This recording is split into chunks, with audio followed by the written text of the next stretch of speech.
अरहंत सिद्ध सुर उपाध्याय साधु सर्व अर्थ के प्रकाशी मांगलिक उपकारी है। तीन को स्वरूप जानी रागते भई जो भक्ति काय को नमाय स्तुति को उच्चारी है। धन्य धन्य तुम्ही से काज सब आज भयो कर जोरी बारंबार वंदना हमारी है। मंगल कल्याण सुख ऐसो हम चाहते ओ मेरी ऐसी दशा जैसी तुम धारी है। ओ मेरी ऐसी दशा जैसी तुम धारी है।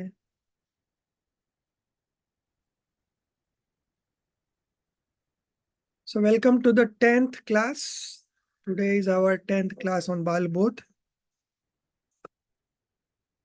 Today we will be learning few small chapters from Bal Bodh part 3.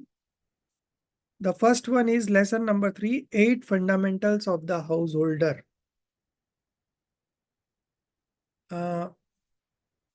Janvi, I'll make you a co-host. You can share the PDF of the textbook.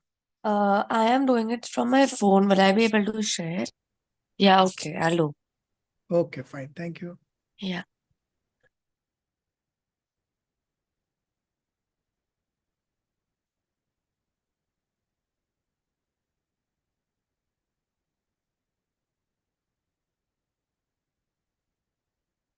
Yes. So 8 fundamentals of the householders. These are called Ashtamul Gun. So every Shravak or a householder should observe these 8 fundamentals. Why these 8 fundamentals? Because these are the bare minimum which everybody should follow if you want to follow Jainism. Right? So there are some things that we need to avoid in our food. Now these are some of them you may not be knowing also the names, but you should know about this, and you should see that you never consume this kind of items in your food. Page number 10.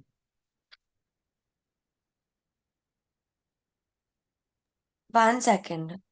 Yeah.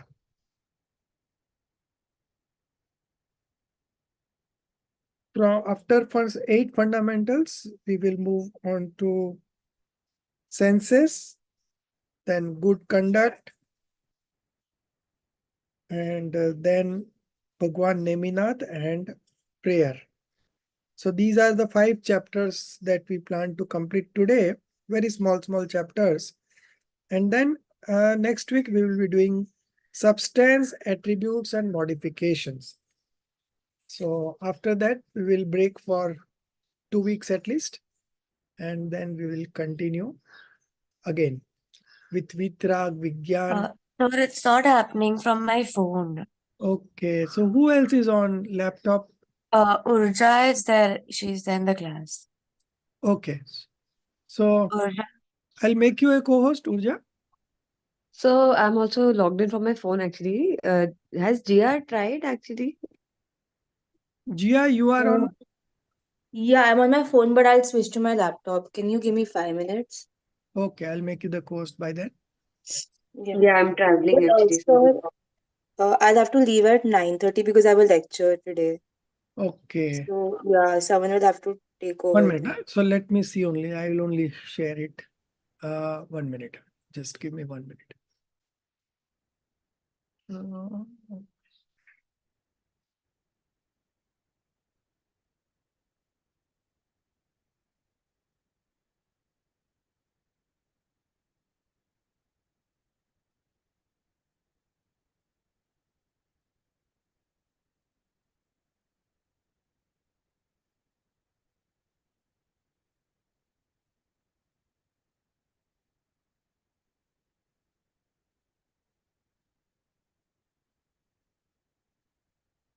Oh, maybe I can try. Okay, I'll make Yeah, you. let me, I think I need approval. It says that Yeah, I'm giving you. it's not approved. Just a Okay, minute, I'm so, giving. I converted okay. the PDF into images. Now I can do it. Who can do? Is it happening? Oh, I think it's okay. Can you all see it? Oh, Yeah. yeah. It is just enlarge it.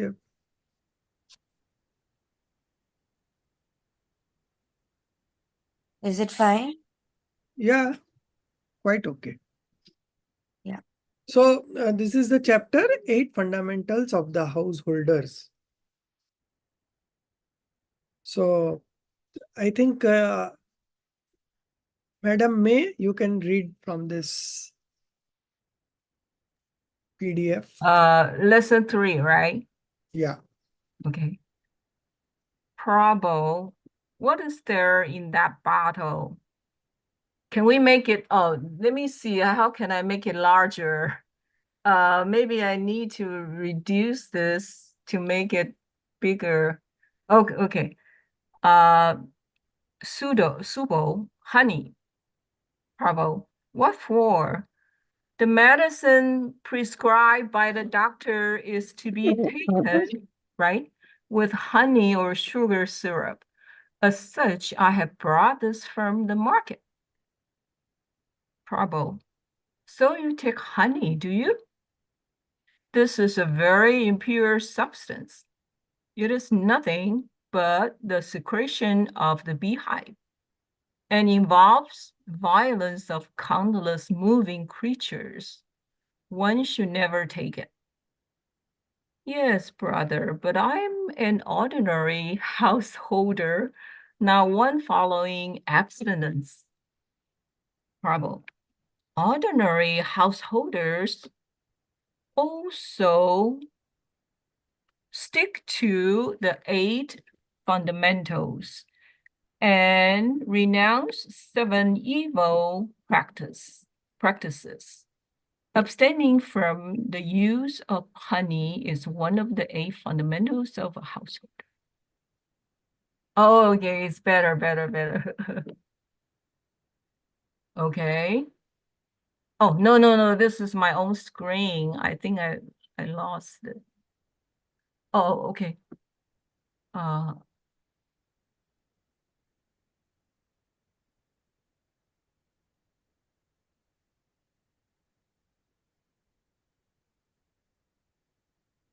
Okay, that's better. How do I? Okay. Okay. What are fundamentals? Explain them. Trouble. In reality, the fundamentals of a liberation-minded householder are faith, knowledge, and absorption. But externally, he abstains from the use of wine, meat, and honey, and 5 kinds of fruits, which abound in moving small creatures. What do you mean by abstaining from wine? Trouble. Abstaining from the use of wine and such intoxicating drinks is a fundamental attribute of the householder. Wine is manufactured from rotten and decomposed vegetables and fruits. Innumerable creatures are annihilated in the manufacture of wine. When one is intoxicated after drinking, one is out of one's senses and loses his mental balance. As such, abstention from wine is necessary for a householder. Subo, please explain to me why is abstention from meat necessary? Prabhu, meat cannot be had without killing animals. Innumerable small creatures are born in meat. Meat eaters, therefore, are responsible for the killing of innumerable moving living beings. Meat eaters become cruel in nature. Those interested in the realization of their self should not take meat at all. Eggs are also bodies of living creatures and, as such, fall in the category of meat. They should also not be taken. Subo. And what are 5 fruits abounding in moving creatures? I lost it. Wait, did I lose it? Oh, okay. And what are 5 fruits abounding in moving creatures? Bar, people, Umar, Catherine Mar, and Pakar are 5 such kinds. Many small and big moving creatures are found in these. It is therefore necessary for the householders never to use them. Subo, I heard in the religious discourse that without the knowledge of the self, all renunciation is redundant. Should we not therefore know our souls first? Yes, brother. Knowledge of the self is, in fact, the way to the liberation of the soul. But tell me, if drunkards and meat eaters can have the knowledge of the self, it is therefore necessary for those hankering after the liberation of their souls to abide by these 8 fundamentals. So you can see that the last paragraph, but tell me if drunkards and meat eaters can have the knowledge of the self. So that shows that you need to maintain certain discipline when you want to move ahead in the path of liberation. Just as we go to school, we wear particular uniform, you know. If anybody goes in a home dress also, he's turned away because that's the discipline of the school. You have to observe those discipline. Now, when you are into the path of liberation, okay, then there are some disciplines mentioned in the scriptures that one should follow, you know, as a householder. And these 8 fundamentals are the most basic that a householder should follow. So there are 3 things, starting from M in Hindi: mad, mas, or madhu. So madhu is honey, mad is alcoholic drinks, wine, and mas is meat. So these 3 and the 5 kinds of fruit. This forms the 8 fundamentals. Now, these 5 fruits, the names are given in Hindi. I'll get you the English names also, but you can see the Hindi names: bar, people, umar, katumar. Katumar is also called gular. And the last one is pakar. Pakar is again anjeer. So this is one of the things that many people don't know, and they do consume anjeer. But anjeer is also not consumable because there are many moving creatures found in them. Sometimes, not always, but you have to be very careful. So this is best avoided. So to get into the path of liberation, you also need to follow certain disciplines. And this is one of the disciplines that you have to follow. You have to renounce these 8 fundamentals. Because while consuming these things, you cannot attain Samyak Darshan or the self-realization. So if your objective in life is to attain to get into the path of liberation, you should follow certain disciplines, and this is one of the fundamentals. I have a question about yeast bread. I know that yeast bread is not allowed, but how bad it is, because bread is so popular. So the basic idea in renouncing all this is the there is a kind of the amount of violence that is being done there, is such that it is best avoided to get into the path of liberation. It is not the best, but you have to compulsorily avoid it you to get into the path of liberation. Okay. So this is one of the disciplines that you need to maintain. There is nothing more to it. There is no religion while you renounce it. But from a conventional point of view, we can say that this is also religion. But in real point of view, the religion is by manifesting passionlessness, vitrakta. Okay. So,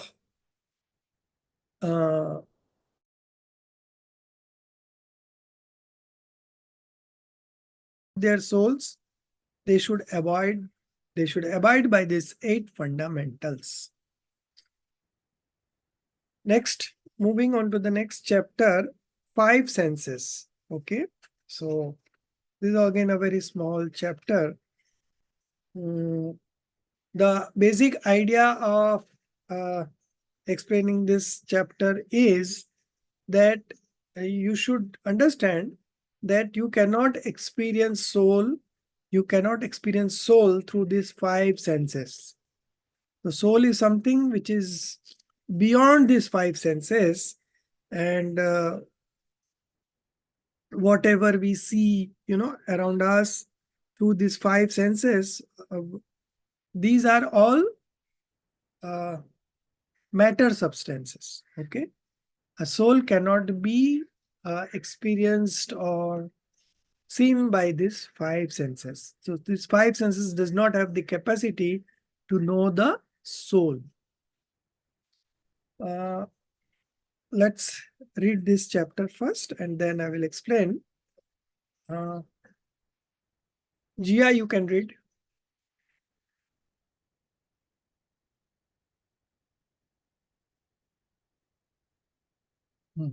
So can I do it after some time because I'm in a public place maybe. Okay. Should I read, sir? Yeah. Daughter, mother, why is Papa called Jain Sahib? Mother, because he's a Jain, a devotee of Lord Jin is a Jain, or one who follows the teachings of Lord Jin is a Jain. In fact, one who follows the path shown by Jindev is a real Jain. Hello? Yeah. Yeah. Daughter, who is Jin? Mother, one who has won over delusion, attachment, and aversion, as also one's senses is a Jain. Daughter, are our senses our enemies, which are to be conquered? They are helpful in gaining knowledge. Those are bodily organs which help us in gaining knowledge, our senses.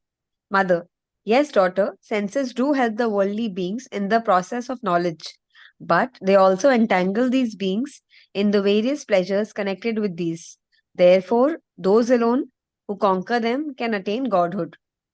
Daughter, so we should abstain from the experiences of pleasures or pains associated with the senses, but not from the knowledge gained through them. Mother, do you know how many types of senses are there and what type of knowledge they are conducive to? Daughter, yes, there are 5: touch, taste, smell, sight, and hearing. Mother, well, tell me what the sense of touch is. Daughter, that which makes us aware of light and heavy, round and smooth, hard and soft, and cold and hot objects is the sense of touch. Mother, but the soul knows, but the soul alone knows. Daughter, yes, yes, senses are mere instruments. Likewise, sense giving us tastes of sour, sweet, bitter, and pungent objects is called the sense of taste. Mother, and what is the sense of touch? Daughter, sense of touch is the whole body. The nose with which we smell is the sense of smell. It feels good and bad smell.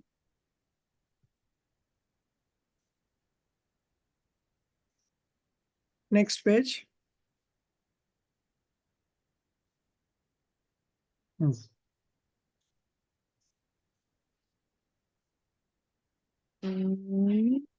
good and bad smell. Yeah. Mother. Which sense specifies color? Daughter. Eyes. The sense which indicates different colors, black, blue, yellow, red, and white, is the sense of sight. The sense with which we hear is the sense of hearing, that is ears. Mother. Your information is correct. Let me, however, know what are all these five senses happen to know. Daughter. Touch, taste, smell, color, and sound are known by these senses. Mother.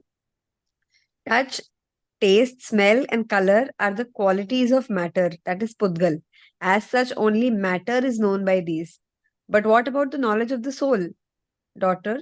Sounds and words are also known. Mother. But these are also manifestations of matter. The soul is formless and spiritual. It does not have the attributes of the five senses. As such, senses cannot lead to the knowledge of the soul. Daughter. Yes, it is exactly that. Mother. The welfare of the soul lies in the knowledge. Sense perceptions are of no avail in knowing the soul. Just as pleasures of the senses are not worth having, in the same manner, sensory knowledge, knowing things other than the soul, is also of no importance. Spiritual bliss and knowledge of the soul are only worth having. So we have these five senses: touch, taste, smell, sight, and hearing. So five senses and five their functions. Okay. So touch is again subdivided into 8. Light and heavy, rough and smooth, hard and soft, cold and hot. So these are the 8 attributes of touch sense. Similarly, taste also have this 5 subdivisions: sour, sweet, bitter, pungent, and one is kashayala. Kashayala, like amla, a taste that we get. Bitter. Bitter. No, not bitter. So there are 5 basically. So sour, sweet, bitter, pungent. So 4 are given. One is missing, and that is kashayala. I'll get the English name, but these are the 5 things, subdivisions of tests. So touch, taste, and the next is smell. So smell has got 2 subdivisions: good smell and bad smell. Then the next in the sequence is sight. So you can see through your eyes the colors. So these are again 5: black, blue, yellow, red, and white. Then you may say that there are many colors, not only 5. But all these colors are evolved after combining 2 or more of these colors. So fundamentally, there are only 5 colors. All other colors are derived from mixture of these 5 colors. So through the sense of eyes, we can see whatever we see around is all colors only. The next one is last one. The ears, through ears we hear, and this is also one of the senses. So as I said, the main takeaway is that this senses does not help us in knowing the soul or the knowledge of the soul. The welfare of the soul lies in its knowledge. Sense perceptions are of no avail in knowing the soul. Just as pleasure of the senses are not worth having, in the same manner, sensory knowledge, knowing things other than the soul, is also of no importance. Spiritual bliss and knowledge of the soul only are worth having. So you see, all our time, if you see practically, all our time are spent basically in gathering information about these five senses only. Maximum time, So supposing if you are doing a business, then whatever time you spend for earning that money, and after earning that money, what you will get? You will get all the comfort. Again, those are subject of senses. So all the knowledges that you acquire about non-soul is all useless. It is useless from the point of view that it will not help you in identifying your soul. It will not help you in knowing your soul. So all our knowledge will remain here only when we die. So you may be a big one of the famous doctors, celebrated doctors.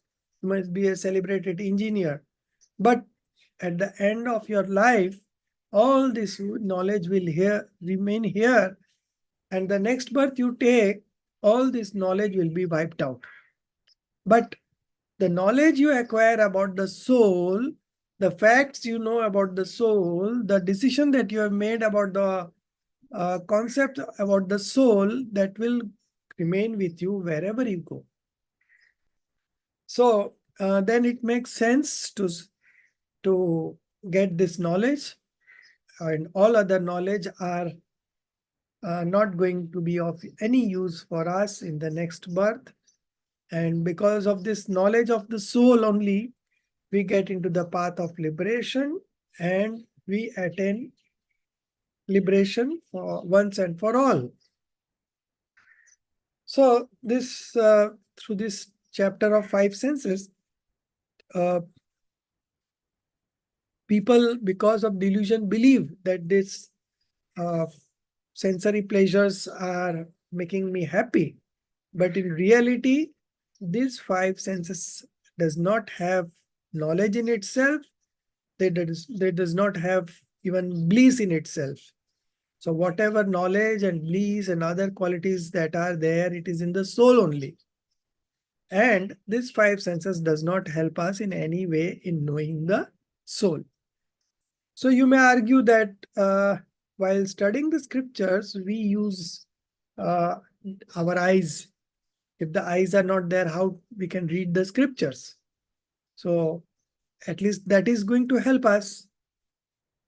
So actually, the knowledge is coming from the soul itself. It is not coming out of the senses. Senses are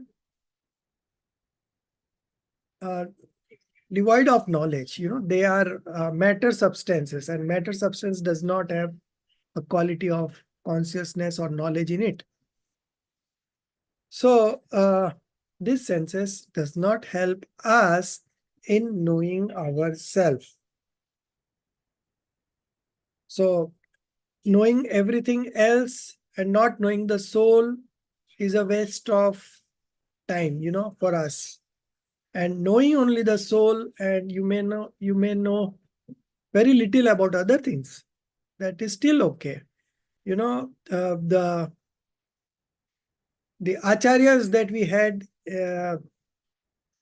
quite a few centuries ago, they had very poor knowledge about the education or other fields, but they were very sound in this knowledge of the soul, and through that they attained liberation.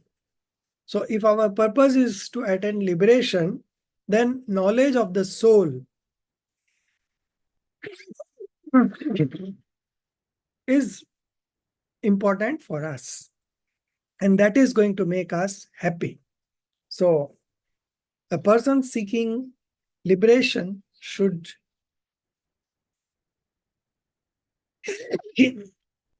should try to abstain from the sensory pleasures as much as is possible because it takes away our time and we have very limited time in this birth. The moment we are born, our age is fixed and we are going to be here in this life only for that duration. And within that duration, if we are not able to realize ourselves, then our path of liberation never begins. And we never know when again we will get a human life, when again we will get this religion of Jainism, when again we will get this chance of studying it, and when we will get again a chance of understanding it. So it is all very rarest of rare things. And because of our good luck, we have got access to this true God, true knowledge, and true scriptures. And we should avoid these sensory pleasures and spare our time in knowing the facts written in our scriptures. So that is the final takeaway from this chapter. So there are some principles enunciated in the lesson in the last page. You can see one who has conquered delusion, attachment, and aversions, and the five senses is a jinn. So who has jinn? Who has conquered? Conquered means getting rid of delusion, attachment, and aversions. A devotee of a jinn or one who obeys the precepts of a jinn is a Jain. So we can put a title behind us that I am a Jain. But in actual, if you obey the precepts of a jinn, if you obey the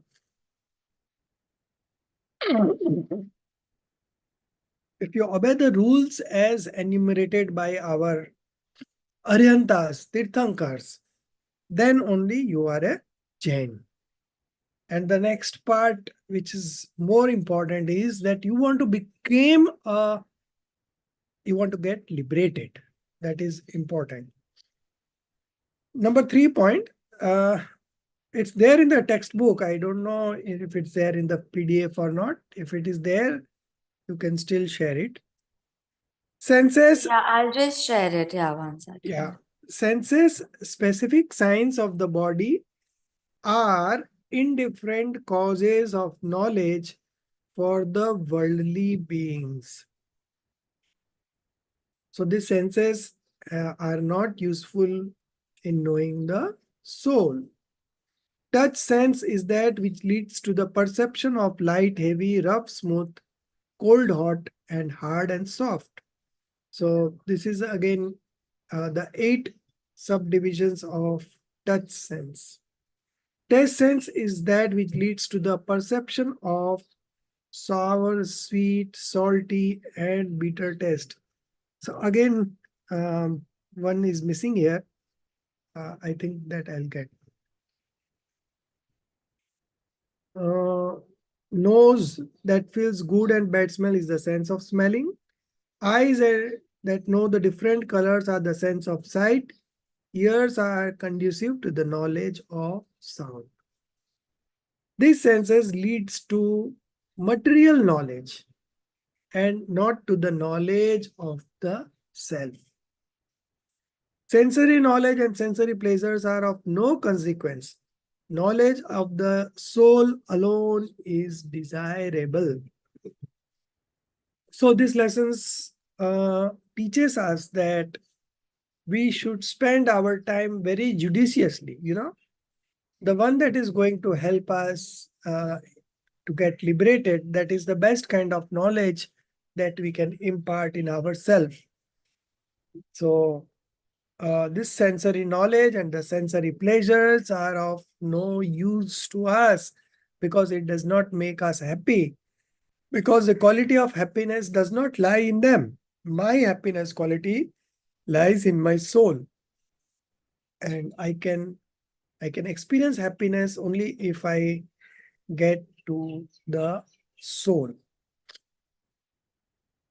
So this was all about the five sense subjects. The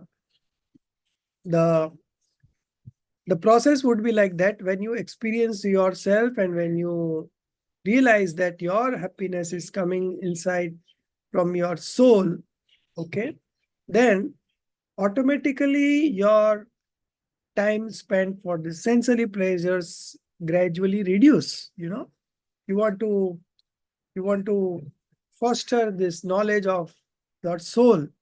So you read scriptures, you observe the rules and regulations as told by our Tirthankar, if you want to be in the path of liberation. So that discipline also we follow, the knowledge also we acquire, and automatically we bound very less karmas, and all the karmas that we have bound earlier, they gradually go away, and a time will come that we will get liberated. So this was So all we about the five we sense. said, sir, we've said what is a jinn. So Jinendra क्या होते हैं फिर? हम तो जिनेंद्र बोलते हैं ना? हाँ, तो जिन जिन को जिनेंद्र और जिन एक ही बात है, एक ही बात, एक ही बात. same thing. So the one who has conquered delusion, attachment, and aversions. So that is a gene. So we all want to conquer delusion, attachment, and aversions. And one who conquers, they become a gene. So now we are talking of complete detachment, complete aversions. And complete getting rid of the delusion. So these are people who are called jinn. So not only conquering delusion, attachment, aversion, but also the five senses. Now, moving on to the next chapter, chapter number 5, good conduct. So we already had one chapter, I think in Balbodh 1, about this good conduct. And there I think we studied about these 3 stories. The one, that obstinate boy, and I think it was in Balbodh 2, chapter 4. And not eating any food in the after sunset, and not to use uh, unfiltered water. So these 3 stories were there in that chapter. But here again in this chapter about Sadachar, good conduct, we are going to discuss what we should eat and what we should not eat. So these are some of the disciplines that we need to follow. There is no religion in this, but these are basic, they are the basic things that we need to follow as a Jain. And by following these rules only, we can get ahead into the path of liberation. See, when we observe this kind of disciplines, our passions gets mild and mild. And when the passions get mild, then you have a chance to get to the knowledge of the soul. So when your passions are intense, then you get into the sensory pleasures. And when the passions are mild, then you have a chance. It's not that every time you have a milder passion, you get into this kind of studies. But there is a chance that you can study about your soul, acquire this knowledge only in mild passions. So now we are doing this class. So now our passions are very mild. Otherwise, we would not have been able to join this class. So, so these are very important, that what you should eat and what you should not eat, and that is going to, so that have a relation, not a direct relation, but an indirect relation with your purity. So if you have thought of, if you have a thought of thinking, consuming which are not eatables, that means you have intense passions going on in your sentiments right now. So when the passion is intense, then you cannot, then you have to indulge in 5 sensory pleasures. Yeah. So this, thank you, Janvi. Good conduct.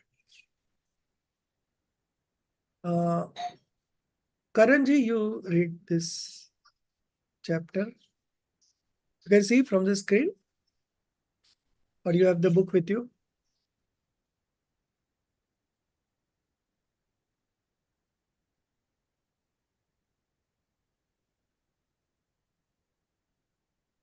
I think he is not able to unmute Sir, himself. should I read? Yeah, Shefali. What to eat and what not. Subodh, dear Prabodh, where are you going? Let us go to the market and have saltish, pungent potato dishes. I have not eaten these for long. Prabodh, potato dishes and in the marketplace? We should not eat anything in the market. Pungent potato dishes are not worth eating.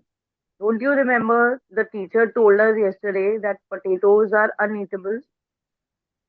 Subodh, I don't understand what you mean by uneatable. The teacher says we should take some dishes, hello, and not others. The doctor says we should take certain things and avoid others. I don't like this. Eat whatever you like and be happy. Pramod, whatever is good for eating is eatable and whatever is not is uneatable. We have been asked to purify our souls to the extent that our desire for uneatables does not arise at all. If the teacher asks you not to take uneatables, that is for your own good because our soul degenerates by eating or having a desire to take uneatables. What articles are uneatables? All those articles which mean injury or death of moving animal life and also stationary life. Those that are not fit to be taken by gentlemen, or those that are intoxicants and unhealthy are uneatables. Such uneatables have been divided into 5 parts. What are the 5 parts? Articles first involving injury or death of moving creatures, involving death or injury to many creatures, not worthy of use, intoxicants and undesirables. These are certain articles which involve killing moving creatures. Not worthy of use, intoxicants and undesirables. There are certain articles which involve killing moving creatures if we eat them. Example, 5 udambar fruit. Many small and big creatures are found in these, and as such, we should not eat them. Next screen. Yeah, Yes? 1 second. Yeah, thank you.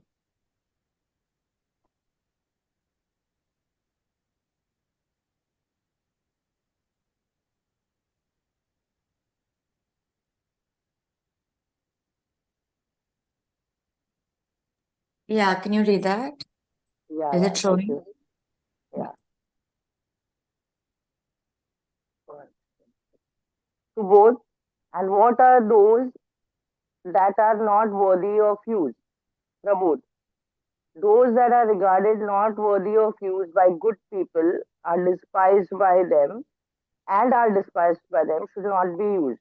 They are saliva, stool, urine, etc. They are eating means using article despised by people. These cannot be taken without strong passions of attachment. Therefore, they are uneatable. What are intoxicants? Articles causing intoxication, example wine, opium, hemp, tobacco, etc., are uneatable. They should not be taken at all. Articles causing harm to the body are also uneatable because you can't take harmful things knowingly unless you have developed strong attachment for them.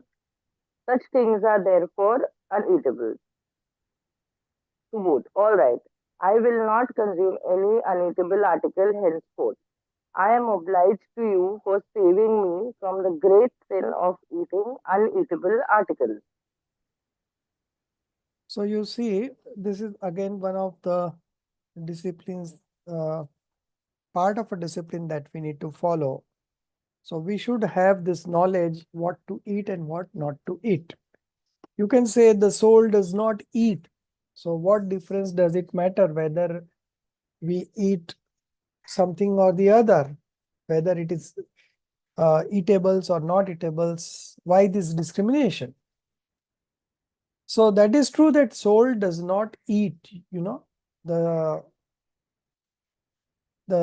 foods that we intake that goes into the body, and body is again a matter substance and food is again a matter substance. So that is not helping soul in any way.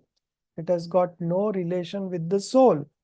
But as I said, we have always have two viewpoints. One is from the real point of view. So this was all from the real point of view. Now from the conventional point of view, of course, there are some foods that if we consume, then we bound very intense karmas, okay? And that is also spoiling our sentiments also. And if we consume only those things that are eatables to us, that reduces our level of passions, and it is very conducive for us to get into this kind of knowledge on the path of liberation. So from that perspective, we should know what is eatables and what are not eatables. So broadly, there are 5 categories of uneatables. Okay. The first one is trasghat. In Hindi, it is called trasghat.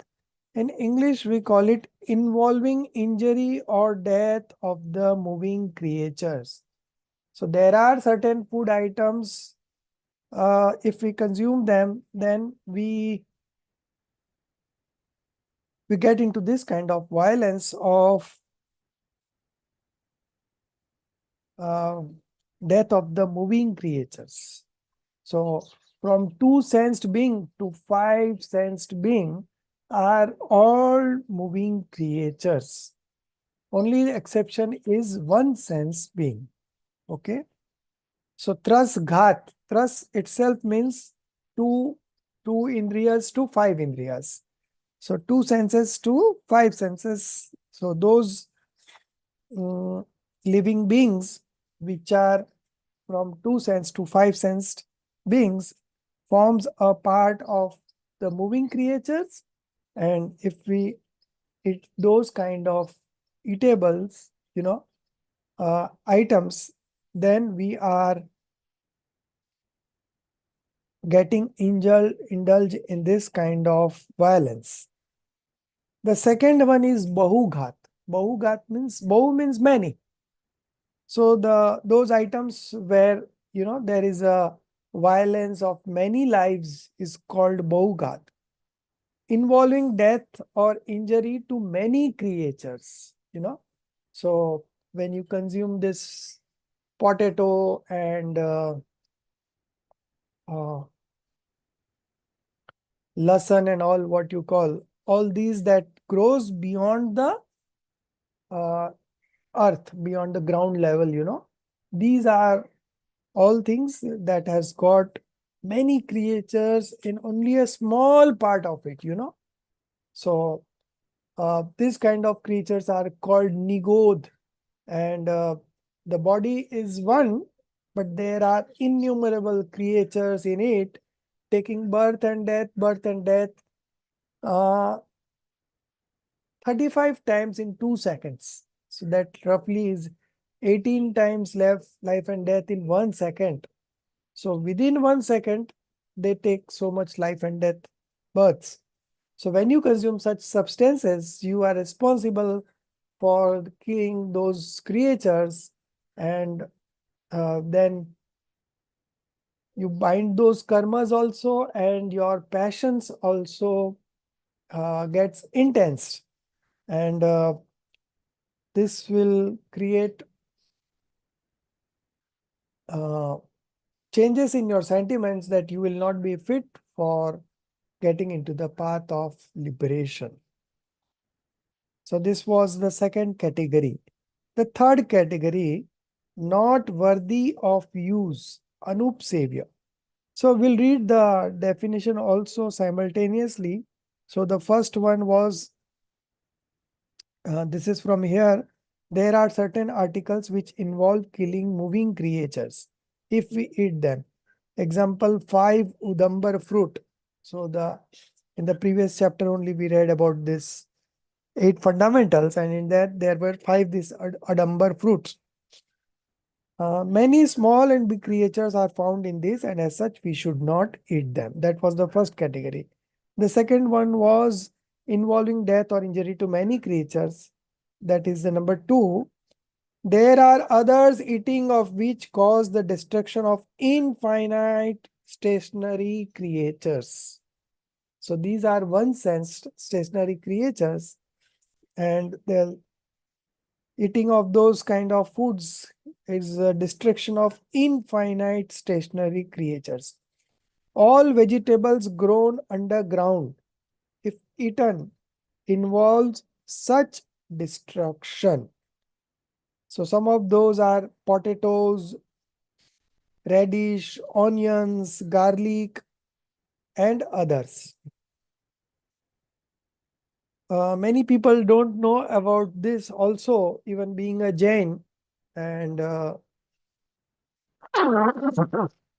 even there are some people who knows about it, and being a housewife, the other family members want to consume this kind of material, so she can't help it, she has to make for them.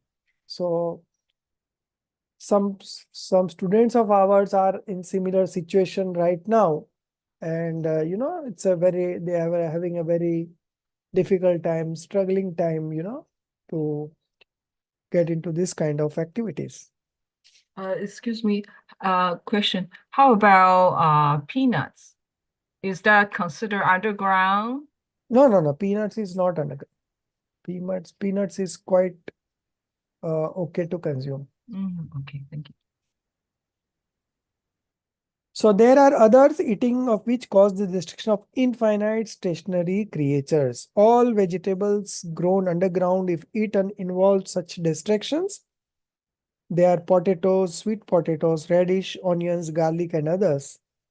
There are countless very small creatures in them. So this is where we stopped. Our Nigodhya Jeev, Since eating them means destruction of infinite creatures, we should never eat them. And what are those that are not worthy of use? So there we are coming to the third category that was not worthy of use. Anupsevya. Yeah. Anupsevya, it is in Hindi, it is called Anupsevya. Those that are regarded not worthy of use by good people. Now, when we say good people, this is about the good people in the path of liberation. So these are all that enlightened souls, and are despised by them should not be used. So we also want to become one enlightened soul. So we should also avoid this kind of consumptions. Examples given here is saliva, stool, urine. There are many people who practice urine therapy and all. So these are best avoided. But many people are again not aware of this kind of things, and they are not in fact aware, but So they are not aware, so they are consuming. They don't feel that they are doing anything wrong in it. Their eating means using articles despised by people. These cannot be taken without strong passions of attachment. So this is the basic reason, you can consume this kind of foods only when you have strong passions of attachment. And whatever uh, whatever foods that we consume which causes a great violence, that should be avoided. Therefore, they are uneatables. So this was the third category. Fourth category is about intoxicants, nasha karak. Uh, you form a habit of those kind of items, and then it gets into your blood also. So every time that impulse rises and you need to consume those things. So these are all intoxicants. Articles causing intoxication, example, wine, opium, hemp, tobacco, are uneatables. So in modern times, you have this drugs, and then the new things coming up. I know about some countries who have made it very official to consume these kind of things. Even in India, Gujarat was very famous because they never allowed the consumption of alcohol. It was banned there in that particular state. But now they have opened up that also in one of their cities called Gift City. So people go from far places to that place particularly to consume that alcohol. So these are all those kind of intoxicants. Once you get involved or indulge in it, you form a habit, and then um, uh, you always feel the urge to consume those things, and this spoils your mind, and you cannot think rationally. You cannot have good thoughts on the development of the soul. So these are some of the disadvantages. So they should not be taken at all. So if you follow these disciplines as mentioned by our Tirthankars and Acharyas, you get saved from all this. We already read about not having any food or water after sunset, and not using unfiltered water, So these are some of the fundamentals that if you follow, automatically your, what we can say, the purity, the purity rises. And once the purity rises, you are more likely to get into the path of liberation. The last one of the uneatables is undesirables, uneast. So what is undesirable? Articles causing harm to the body are also uneatables, because you can't take harmful things knowingly unless you have developed strong attachment for them. Such things are therefore uneatables.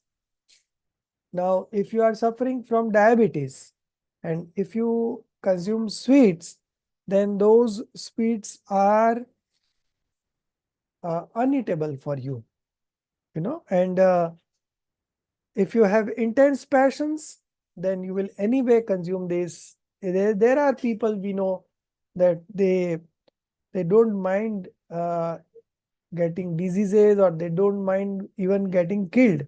The doctors have advised them strictly not to use those items, consume those items. But still they don't care. They say that who has seen tomorrow, let's enjoy right now. So they consume this uneatables, which harms their body. So anything which may be eatable, but if it is harming your body, it is uneatable for you. Just like sweets for a diabetic person. So if he consumes sweets, his health will get deteriorated. And if he avoids this, then he can maintain at least good health. So if the health is good, then your mind is good. And if your mind is good, then you can capture the essence of all these preachings. So we need to have a very calm and peaceful atmosphere, which is conducive to this kind of knowledge of liberation. So if you eat all these uneatables, then automatically you will have those kind of sentiments, and because of those kind of sentiments, you can never get into the path of liberation. So the whole thing is all connected. So these are the 5 kinds of uneatables, and you can see that the student has taken the decision then and there only. I will not consume any uneatable article henceforth. So this is kind of attitude that we need to have if we want to get ahead in the path of liberation. There are some things we can always renunciate at the mind level, and then there are certain things which you can easily do it then and there, and there are certain things which you want to renounce, but it takes some time to get into those kind of activity. So then you have to wait for those that much of time. But anyways, when you have decided that we should not consume this, gradually it will go away. So this was something that is directly related to the path of our liberation. So we should know what are eatables and what are not eatables. So as a Jain, there are many items that we should not consume, and still we have many items that we can consume. So it is not that, and we can have the best of foods, with all the eatables that we have at our disposal. So like from the outside, we feel that it's very difficult to leave these, leave that, leave this, leave that. But actually, when you study it and understand the logics behind those, you can easily renounce those things if you are eating already, because it is all connected with the violence. So if I am a soul, the other creature is also a soul like me. So how can I inflict injury or violence to them? So that is the basic fundamental. And while studying the scriptures and continuously studying the scriptures, your passions automatically gets mild and milder, and then it's very natural for you to follow the disciplines whatever is enacted in the scriptures. And when you follow those disciplines, these kind of uneatables you don't consume at all. You never think of also consuming. So this is best avoided. Now the next chapter is substance, attributes, and modification. This is one of the most important chapter of this whole Balbodh 1, 2, and 3. And we are going to study in detail next week. But before that, we need to complete 2 other chapters, small. The first one is Bhagwan Neminath. So Bhagwan Neminath was Tirthankar, 22nd Tirthankar. So after Bhagwan Neminath, there was Bhagwan Parsvanath Swami, and then 24th is Bhagwan Mahavir Swami. So very interesting story of Neminath. He was about to get married and suddenly he realized that he should renounce this worldly possession and this household life. So he was going into that wedding procession, and from there he turned back and took to monkhood, initiated monkhood, and he became a monk. And the fiancée to whom he was supposed to get married, her name was Rajul, and she also got inspired by Nemiji's change of mind, and she also renounced his post, his what you call. So she was just like a homely being, householder, and she also renounced that householder post and become a Arjika, she monk. It is called she monk. So they are just like monk, but they are not monk. A woman cannot become a monk. So this is the highest level of spiritual development that a woman can achieve, and that is Arjika Pad. And she also renounced his householder and family life and took initiation into this, became an Arjika. So very inspiring story. We will just read it through. Who is going to read? So I'll Madhuji? share my screen. Yeah. Urja here. Yeah. Yeah, if you can just make me the co-host. Okay.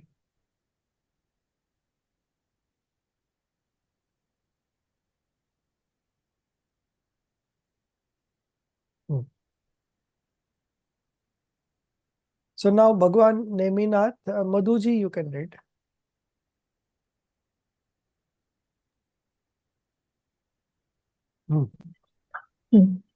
Bhagwan Neminath, sister, brother, I have heard that Bhagwan Neminath had left his wife, Raju, sobbing bitterly and gone to the jungles.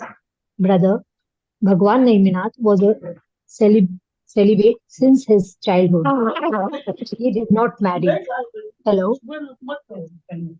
Hello? Hello? Hello? Yeah. Can you hear me? Yeah. Yeah, we Okay. can. Yeah. Brother, Bhagwan Neminath was a celibate since his childhood. He did not marry. The question of leaving his wife and going away does not arise. Sister, why do then people say so? Brother, the fact is that when Nemi Kumar was a prince, he was betrothed to Rajmati, the daughter of King Ugrasen of Junagadh. When the marriage procession of Nemi Kumar was approaching the palace of Ugrasen, the sight of poor mute animals and the selfishness and cruelty of this world developed detachment from the world and its pleasures in him. He was already absorbed in the Supreme Soul. He became a Digambar saint, renouncing all internal and external positions of attachments and aversions, wealth, parents, and kingdom, abandoning the marriage procession. He proceeded towards Mount Girnar. It is on account of this that people say that he had left Rajul, his wife. Sister, what about the marriage of Rajul after the departure of Neminath? Brother, Rajul was conversant with the state of this world and knew its substance. On pretext of this event, she also renounced all possessions. Her father tried his best to persuade her to marry, but all was in vain. Sister, this was an unhappy development. Brother, why unhappy? Is it bad to accept the path of renunciation, leaving all attachments? Sister, did she remain with her father throughout her life? Brother, No, sister, a daughter does not live with her father throughout. She had developed apathy with the worldly affairs. She realized the futility of pleasures and fell and had the taste, taste of all knowing soul, devoid of all attachments and aversions. She therefore became a she monk and absorbed herself in the pursuit of knowledge of soul. Sister, who was this Nemina? Brother, cousin of Sri Krishna. He was the son of King Samudra Vijay of Sauripur. His mother was Shiva Devi. He was the 22nd Tirthankar. As of other Tirthankaras, the event of his birth was celebrated with great enthusiasm. Along with soul force, he was possessed of incomparable physical strength. Discarding all pleasures of senses and the glories of kingdom, he went to the caves of Girnar and absorbed himself in the pursuit of his soul, which was the ambition, which was his ambition. He fixed his consciousness in the all-knowing soul, breaking himself away from the mundane world. He developed soul force and ascending the different scales of the self-absorbing conduct, attaining the full consummation of his quest for godliness. God, God supreme knowledge in which all the substances are known together completely with their infinite attributes and modifications of all the times. After that, for about 700 years, he moved about the country in his religious congregation, Samvasaran, and preached the tenets of non-violence and relativity through the divine voice. At that complete at last completing his age of 1000 years, he attained nirvana, that is, the complete liberation of the soul from the Mount Girnar. Sister, is it an account of this that Girnar is called the abode of Siddhas? Brother, yes, Mount Girnar is the place from where Neminath not only attained the liberation, but also the place where he engaged himself in all sorts of penances and austerities. Rajul also engaged herself in self mortification on this very mount. Pradyumna Kumar and Shambhu Kumar, both sons of Shri Krishna, also attained the supreme spiritual state from this very mount. After Mount Samved Shikhar, Girnar occupies a very important position as a holy place of the Jain community. So you can see how inspiring is the life story of Bhagwan Neminath. So the first thing that he never married, okay. He was engaged to Rajul and he was supposed to get married, but that wedding procession, while he was into that marriage procession, he was approaching the palace of Ugrasen, Ugrasen was the king of Junagadh and Rajul or Rajmati was his daughter. So while he was into that marriage procession, Nemi Kumar saw sight of poor mute animals and the selfishness and cruelty of this world. So those poor mute animals they were being carried from one place to another place and they were supposed to get killed, and consumed. So seeing that scene, he developed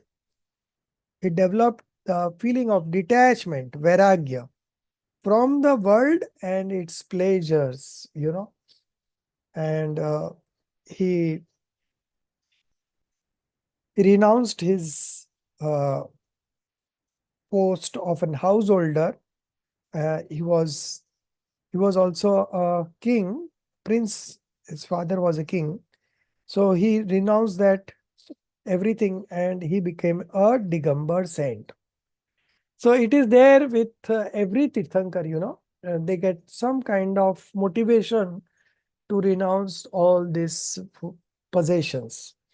We read in the story of Adinath that Nilanjana's dance was responsible for Adinath to get renounced all these things and get a become a Digambar monk. Similarly, for this Neminath also, he became a Digambar saint, renouncing all internal and external possessions of attachments and aversions, wealth, parents and kingdom, everything. Abandoning the marriage procession, he proceeded towards Mount Girnar. It is on account of this that people say that he had left Rajul, his wife. So then what happened to Rajul after that? Rajul was He also took- conversant. Yeah. Rajul was conversant with the state of this world and knew its substance. So he knew that there is no happiness in this world, in this mundane existence. So Rajul also became a she monk. She also renounced all position. Her father tried his best to persuade her to marry, but all was in vain. So, why unhappy? Is it bad to accept the path of renunciation, leaving all attachments? राग से विराग की ओर जाना क्या बुरा है? No. Sister, a daughter does not live with her father throughout. Either they get married or they get initiated into becoming an Arjika or a she monk.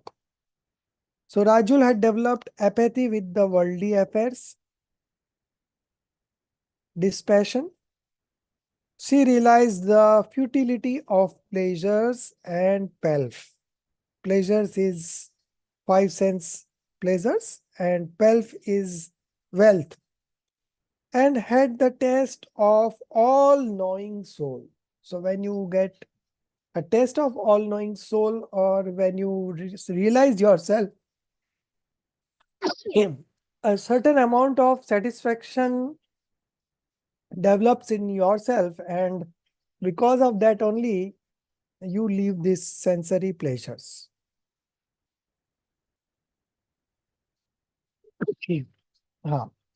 So, and had the taste of all-knowing soul, devoid of all attachment and aversions.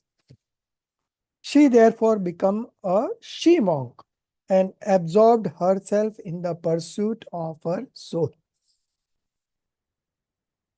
So this she monk is also a part of a congregation of acharyas, and they are also into the fifth stage of spiritual development. Monks are in the sixth and seventh stage, and these arjikas are on the fifth stage, and that is what a maximum a woman can achieve in this birth. So they cannot go beyond this fifth stage. Now there is a brief introduction of Neminath. He was a cousin of Sri Krishna. He was the son of King Samudra Vijay of Sauripur. His mother's name was Shiva Devi. He was the 22nd Tirthankar. As other Tirthankars, the great event of his birth was celebrated with great enthusiasm. So there are 5 special events in the life of a Tirthankar called called Kalyanak. So there are 5: Janma, Garbha. So first, initially when the Tirthankar comes in the womb of his mother, then the heavenly being celebrated Garbha Kalyanak. And when actual birth takes place, it is Janma Kalyanak. Then when he gets into monkhood, that is called Diksha Kalyanak. Then he attains omniscience knowledge. It is called Keval Gyan Kalyanak. And the last one is Moksha Kalyanak, when he gets liberated. So these are the special 5 events. Only this is the case with Tirthankars. Other common Aryans, they don't have this Kalyanaks. Along with soul force, Atma Bal, he was possessed of incomparable physical strength. Once a seeker came to the palace of King Nemi Kumar, and he asked him that, show me your strength. So Nemi Kumar just told him to remove his finger, and with all his strength, he could not even remove the one finger of Neminath.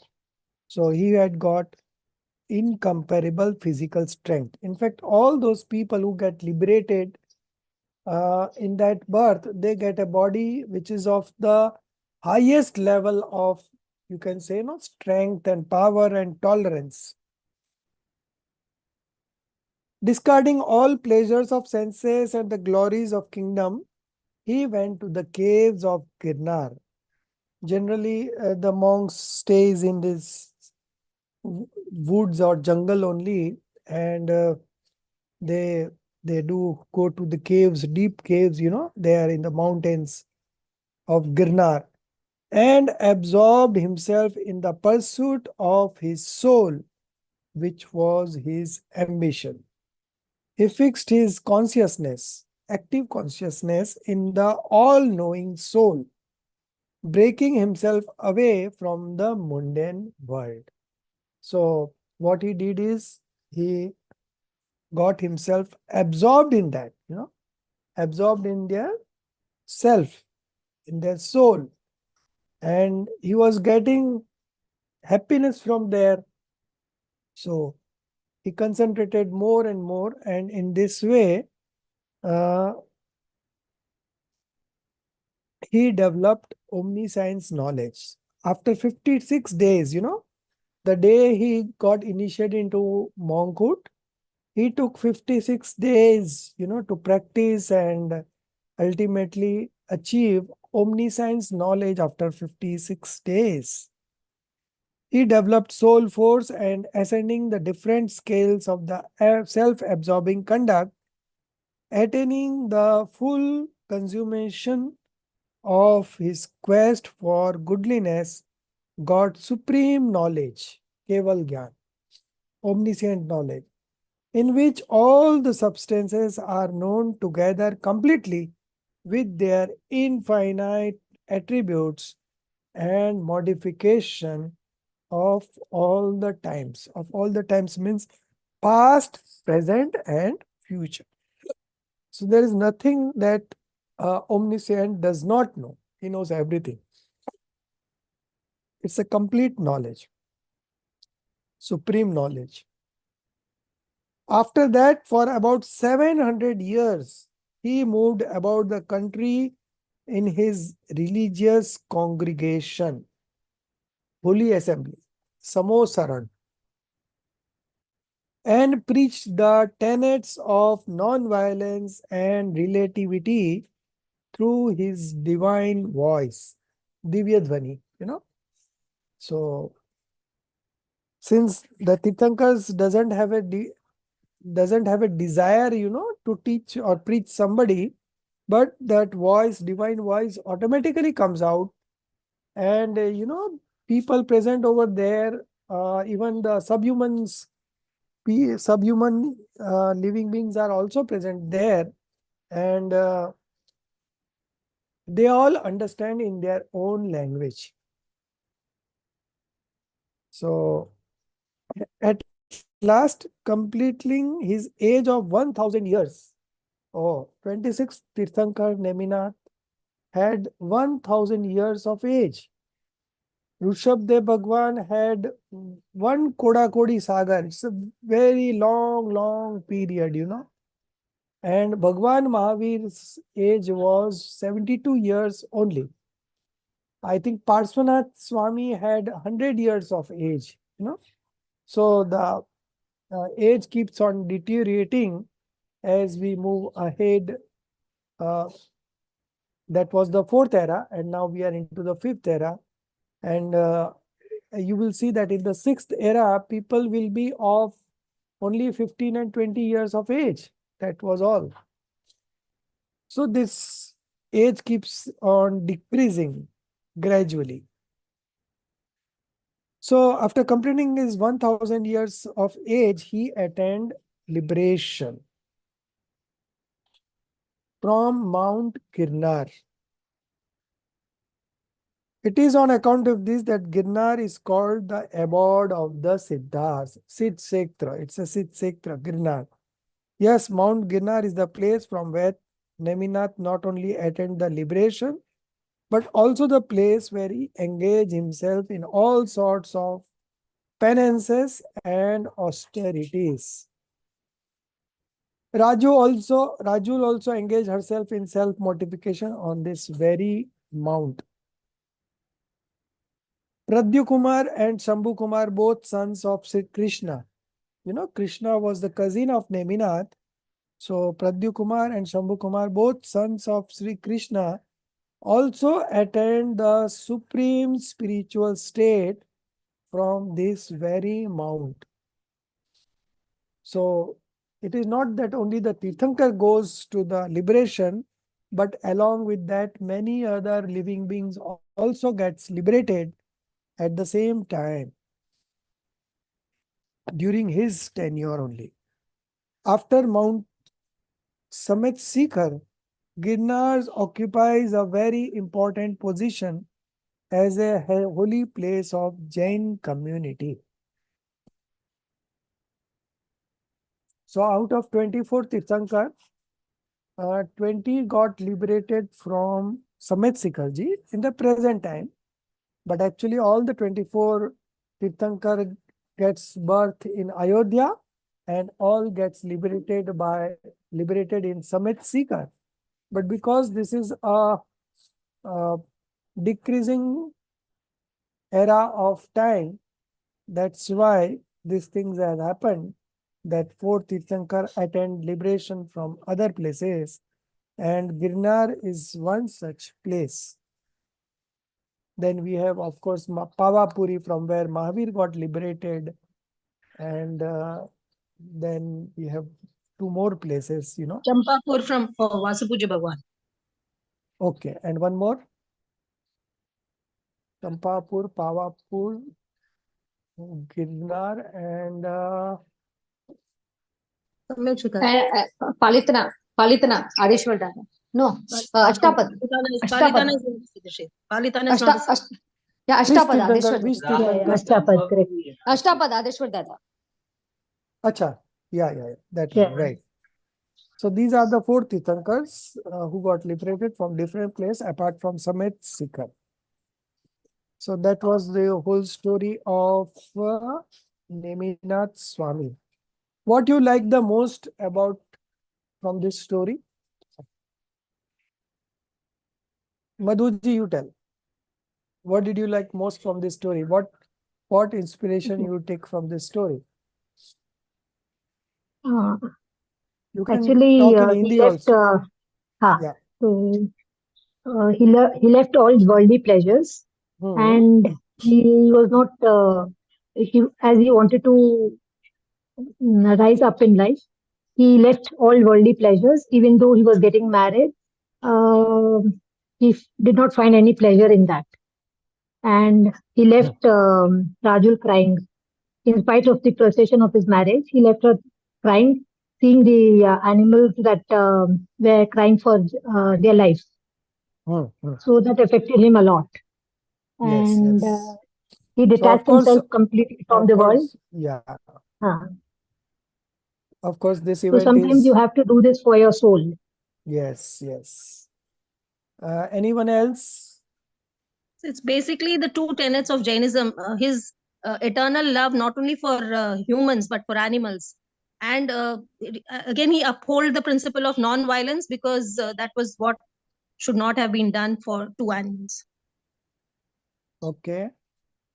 Anyone else? I think I read this story before in some other book with pictures.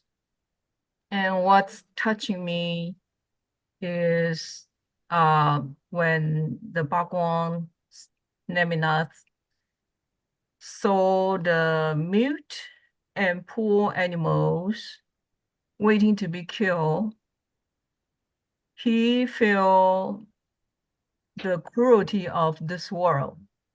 So he renounced the world. So, Yes. teacher, you just mentioned that every Bhagwan has a motivation point to renounce the world. So that made me think, what is my motivation point? When will I renounce the world? So I just asked this question, that people do say that he had renounced it and from that angle. But nobody realizes that he was getting absorbed in himself. And when you get absorbed in yourself, you get the happiness, then all this outside renunciation automatically goes, They don't have to do it. Oh. So the primary function of each of the one who are seekers should be to absorb in the self. So if you're absorbed in the self, all the karmas will go away. Everything outside in the outside world will happen automatically, and we are not the doer of those things, But the primary function would be to absorb in yourself. That's the inspiration we take, that whatever is happening in the path of liberation is just because of the absorption or the good conduct that a soul undergoes. So we have to identify our soul and we have to get into absorption. We have to get into self-absorption. That's all. So very simple, ye choda, wo choda. It's very difficult to leave things from this perspective. If you see, it's very difficult to leave things now. Now, if you are addicted to say some sort of sensory pleasures, it's very difficult to leave those. But when you get happiness from true happiness from something from your own soul, then your active consciousness gets involved in that and you automatically renounce those things. You don't have to renounce it, but it automatically gets renounced on its own.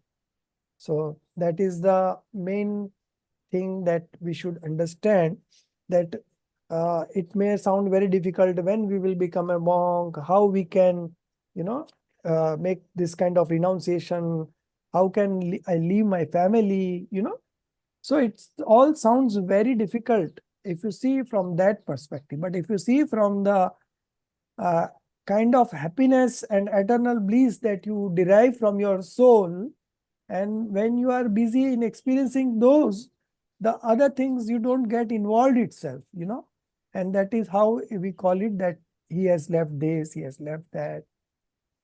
So the main technology we should understand that by practicing discriminative knowledge, we can get absorbed in ourselves. And once we get absorbed in ourselves, all those unimportant things automatically goes away on its own. Okay, so coming on to the last chapter of this part 3, lesson number 8. It's a very small prayer, only 2 paragraphs. Prayer of the voice of Lord Jin. Voice of Lord Jin is Jinvani, the scriptures, The scriptures has been written by Lord Jin only. So we'll be studying about this. We'll read the Hindi one also and then the English one. I'll just let you know in what tone it should be sung, वीर हिमाचल ते निकसी गुरु गौतम के मुख कुंड डरी है मोह महाचल वेद चली जग की जड़ता तब दूर करी है ज्ञान उपयोनिधि माहिरली बहुभंग तरंगी सो उछरी है ता सुचि शारद गंग नदी प्रति मैं अंजुलि करी शीश धरी है. So this Jinvani, Tirthankars are not there, and even Acharyas are also not there right now, and even the true monks are also, we are not in touch.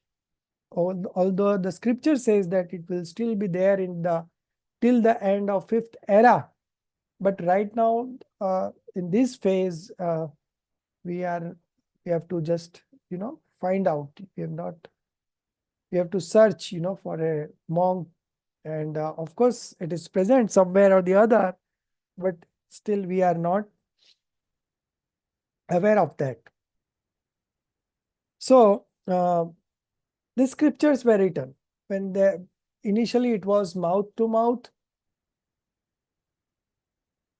Initially it was mouth to mouth publicity, and then when there were no takers at that point of time, the scriptures were being written, and from there this tradition has come, and this Jinvani is presently the only medium through which we can get this kind of knowledge. So this is a prayer about this Jinvani. So now I will read the English one also and explain. Oh divine voice. So Shall I read, sir? Yeah, you can read. Yes. O divine voice, thou descended from Mahavir, the Himalayas, and fell from the well of the mouth of Saint Gautam. Piercing the great mount of delusion, you removed the dark ignorance of the worldly beings, swimming in the deep ocean of consciousness, creating blue waves of relativity. I bow to thee, O holy Ganges, with folded hands. So This this worldly divine abode, voice. So this divine voice, that is from Bhagwan Mahavir. Why Mahavir? Because he was the last Tirthankar. Okay. So it is always we could say that we are now in the kingdom of Lord Mahavir. Why? Because it is the last Tirthankar that is we uh, we admit that we are in the path of liberation because of Bhagwan Mahavir. It is always the last Tirthankar. So, from the mountain of Himalayas, the Ganga Nadi, the river Ganga has descended, and then that same divine voice, it descended from Mahavir, and then it went into the minds of Gautam Gandhar, the chief preceptor, and after that it went to other acharyas, and this is the way it has come to us, just like Ganga river, which rises from the mountain Himalayas, and then it moves downwards, and then it covers so many areas, and then it reaches the ocean. So the whole journey has been compared to Ganga, the tradition of the Jinvani that has come to us. Piercing the great mount of delusion.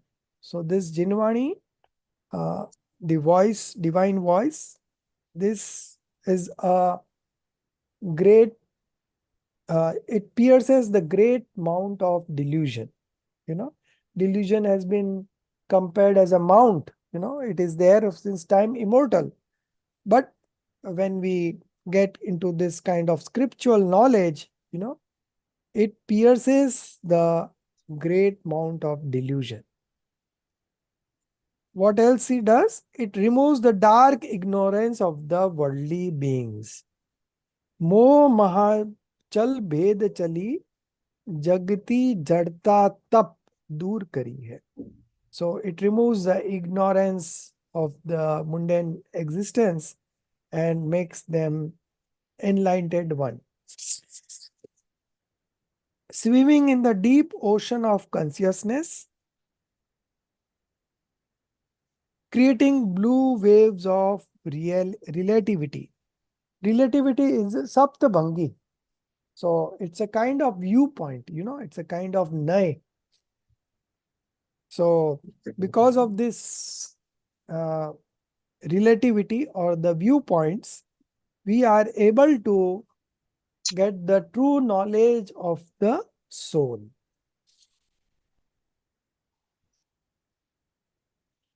So this Jinvani teaches us how to get yourself realized, how to get into the path of liberation, how to get rid of delusion, and how to manifest right belief, right knowledge, and right conduct.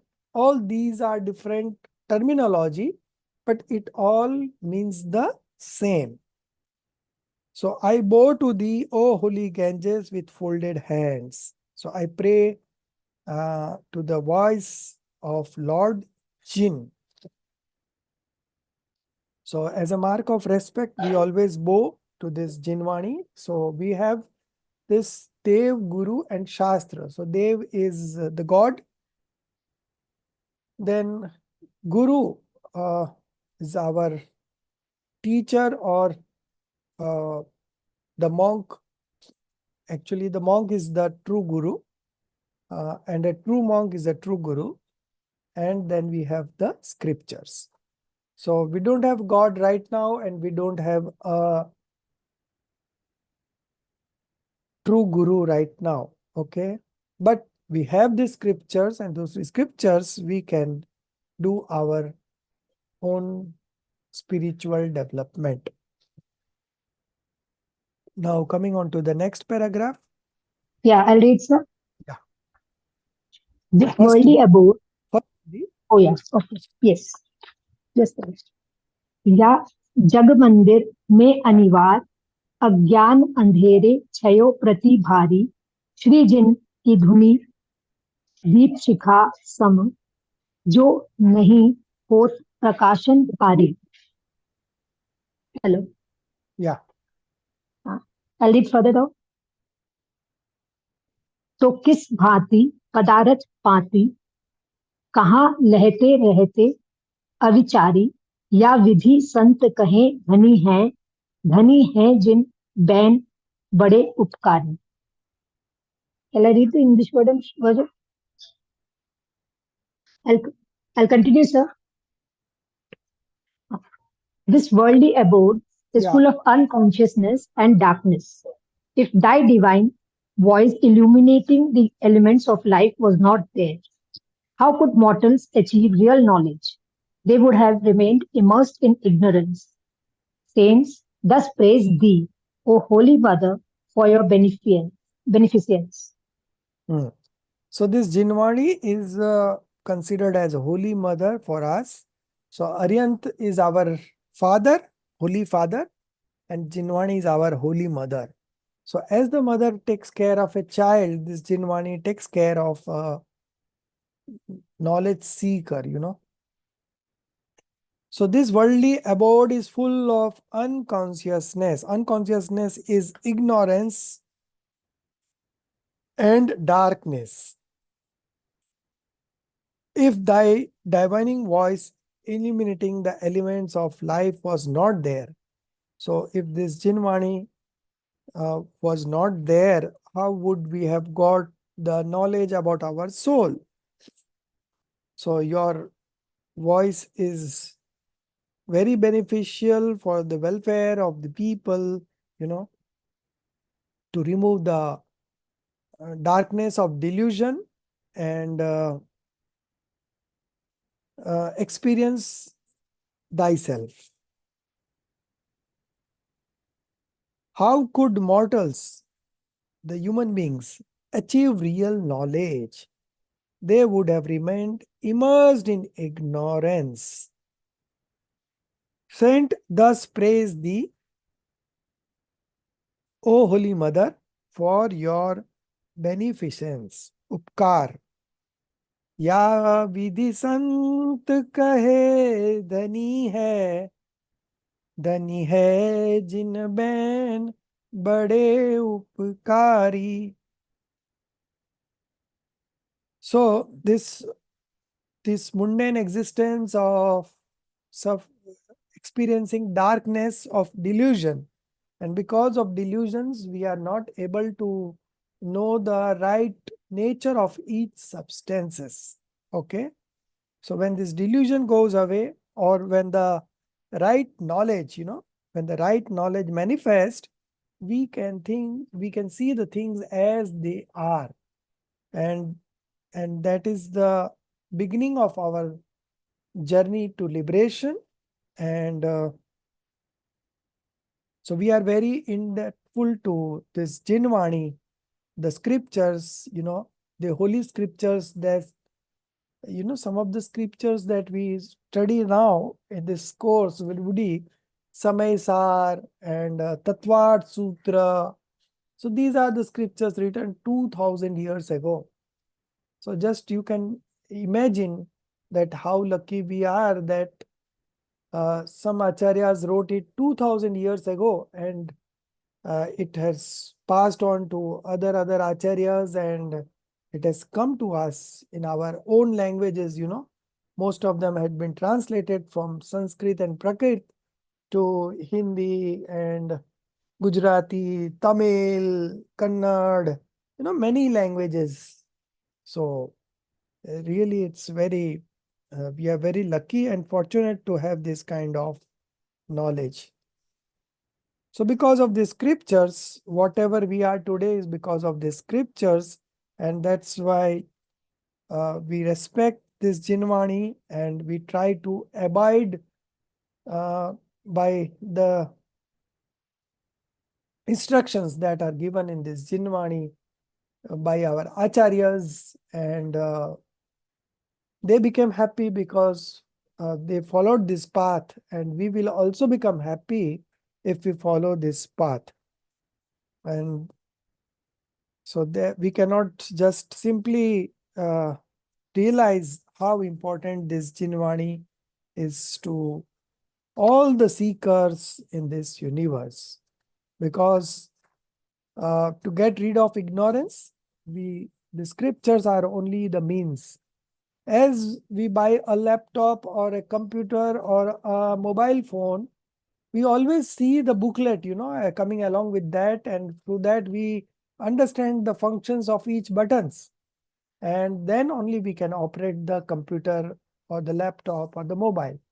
Similarly, we have to learn the basic principles that are given in these scriptures.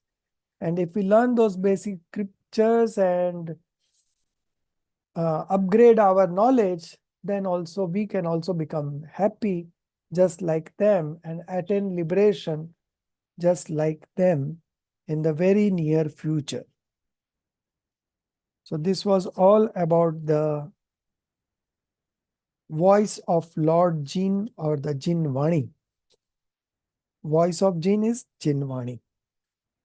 So now we are left with that chapter of substance, attributes, and modification. So substance, we studied in very deep about the 6 substances that you know, but now we will studying about the internal structure of a human being or living being, or for that matter, any of the substances. All the 6 substances, they by classification, they are 6 types, and those 6 classifications, they have their unique identity. And how do we identify those substances, and what is the internal structure of that substance, and what is the inner engineering, So to know any of the substance, the tools that we use is the new viewpoint, Nay, and the Praman. Praman is the right knowledge. So with this right knowledge, we can know the structure of our soul, and once we know it, we can realize it and we can get into the path of liberation. So all the other principles has been derived from the knowledge of this substance, attributes, and modifications. Acharya Kunkunu Dev in Pravachan Sarji Granth, I think it is verse number 83, 87. Yeah, 87. There he said that having to get rid of delusion, you should have the right knowledge about substance, attributes, and modification. So, if you want to get rid of delusion, we should understand this very nicely and very deeply. And that is what we are going to do next week. And if you have any questions in today's class, you can ask. We are almost through to the time, but still, if there are any questions, I can take up or we will close. Yeah, ask. You are muted. Yes, Yeah. it's regarding eatables and uneatables. Yes. I know that we're not supposed to eat root vegetables, but I also read in two different places, in two books, that liberation seekers should give up vegetables completely. Yes. This is first question. And another related question is that they never mention fruits. So is fruit less himsa than vegetables? So I think what you said is correct, that even if we consume vegetables and fruits, still there is a violence, okay? But these are some of the things that you cannot avoid, at this stage, because we have to maintain this body also. And this body requires a certain amount of vitamins and minerals. But we try to minimize the amount of violence, So we use those fruits and vegetables where there is very little violence, So we avoid those vegetables and fruits where there are many living creatures in it. But even if you consume, say, what we call gourd, I think, लौकी को क्या कहते हैं? Bottle gourd or what? Oh, okay. Bottle gun. Yeah. So even if you consume Or that, potato. then one life is being killed, It's a violence. But these are some of the unavoidable ones. Even when you walk, you are killing some small living beings. Even when you cook, there is a fire, and due to fire, there are some living creatures being killed. So there are certain things that you cannot avoid at this stage, and those are permissible things, that a householder undergoes through. And so these are some of the things, but having said that, we should try to minimize it as much as we can. Now, Thank you. Talking about your question of living completely vegetables, that is, some monks do that also, So that all depends on the purity, internal purity that you manifest. Okay. So if you develop that level of purity, automatically in outside, this kind of renunciation will happen automatically. So the main thing is that the increasing of purity. So as the purity in your soul increases, automatically on the outside, you start renouncing those things.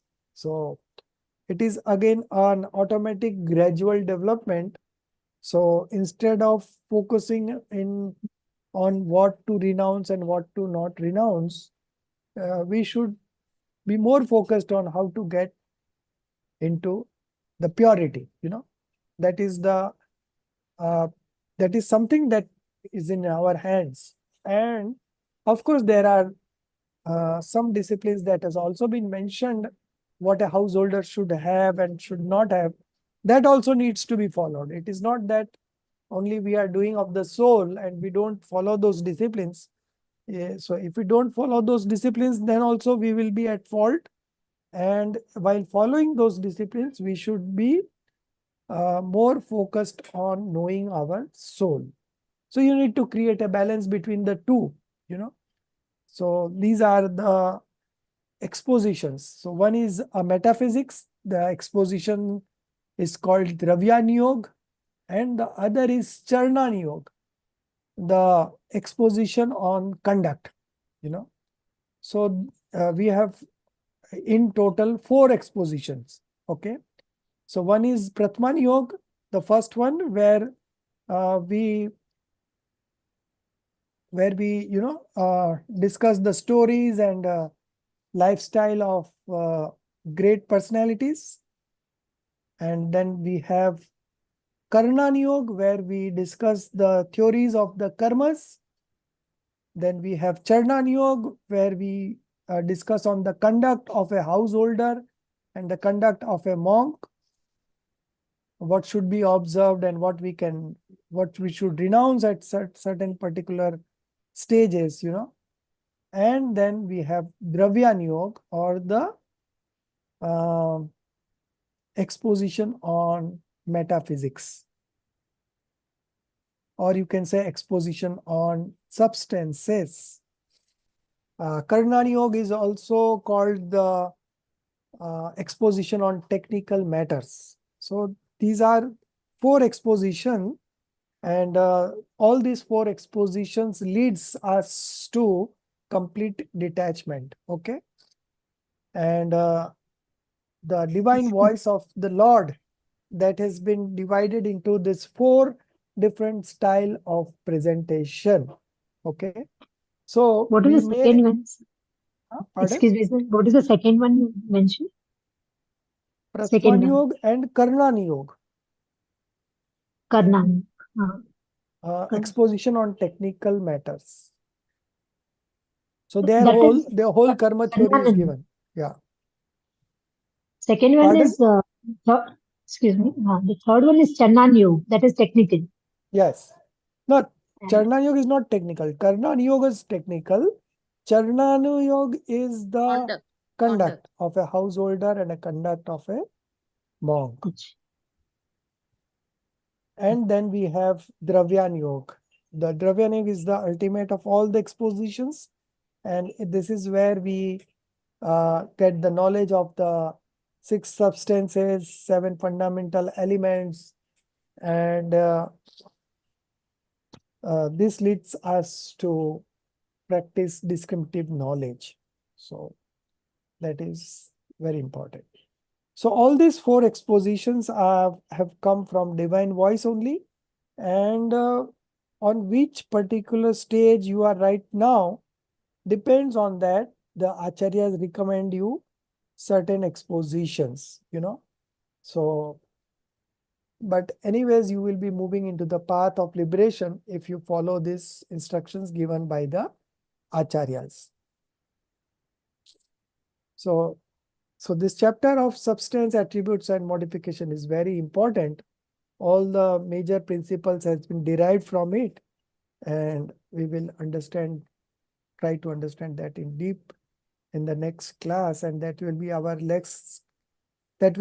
last class, and then we will break for 2 weeks, and then we will again come back and start with Vitrag Vigyan.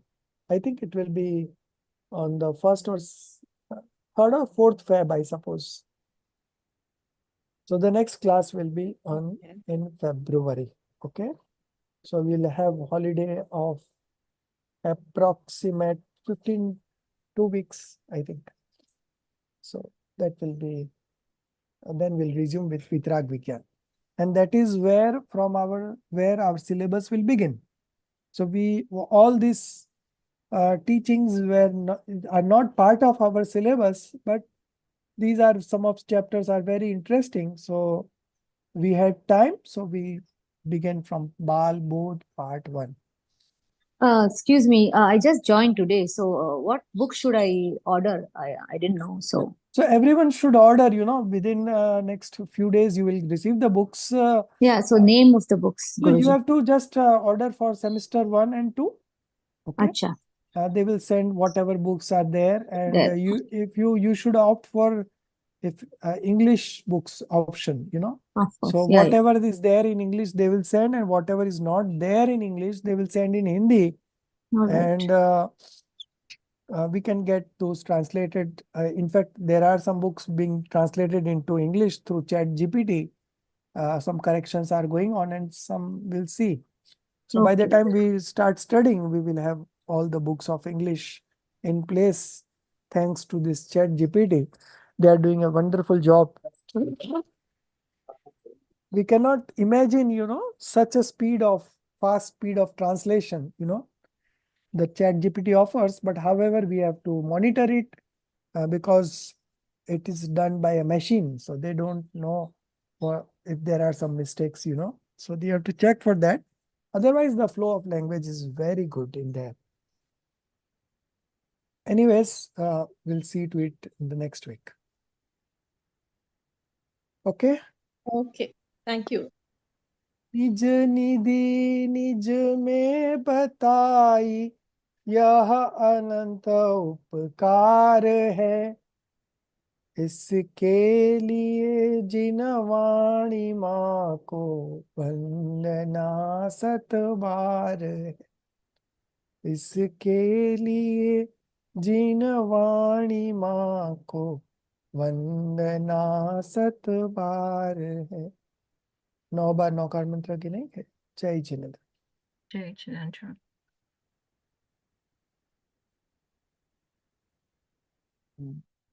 Jai Jane. Yeah.